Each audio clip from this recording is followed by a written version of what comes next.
Journée spéciale pour Elisabeth Borne. La première ministre fête ses 61 ans en ce mardi 18 avril. Un anniversaire qu'elle passera en partie à Matignon puis plus tard en famille, certainement entourée de son mystérieux compagnon et de son fils Nathan, âgé de 28 ans.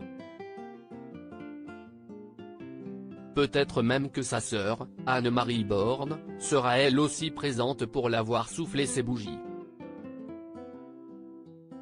Il faut dire que cette dernière semble entretenir un lien privilégié avec la femme politique, n'hésitant pas à retweeter ses posts sur Twitter et à afficher son soutien pour les membres du parti présidentiel.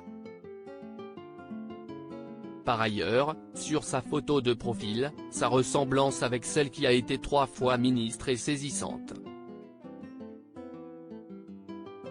Anne-Marie Borne ne s'expose pas beaucoup sur les réseaux sociaux. Mais son portrait suffit pour remarquer qu'elle a la même coupe courte qu'Elisabeth Borne, le même regard clair, la même forme de visage et le même sourire. La sœur de la première ministre est son sosie.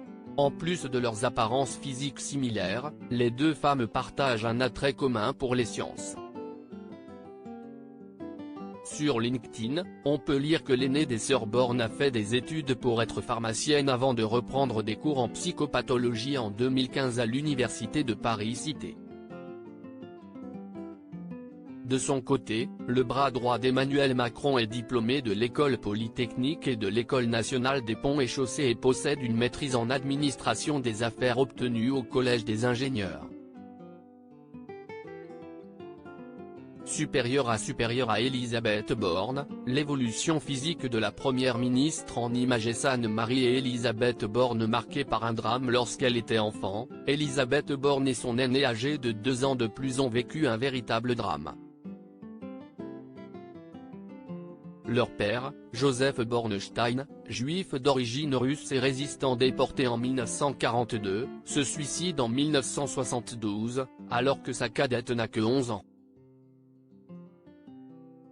Ses filles deviennent alors pupilles de la nation et grandissent avec leur mère Marguerite Le Sen, pharmacienne de profession décédée en 2015.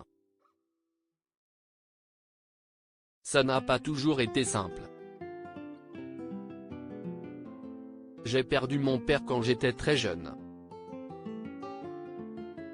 Et donc on s'est retrouvé avec ma mère, qui avait 2 filles et qui n'avait pas trop de revenus. Je n'avais pas le choix, il fallait s'en sortir, ça a forgé mon caractère et mon côté combatif, avait confié l'ex-présidente de la RATP au Journal des Femmes en juin 2022. Crédit photo, Stéphane Le Mouton.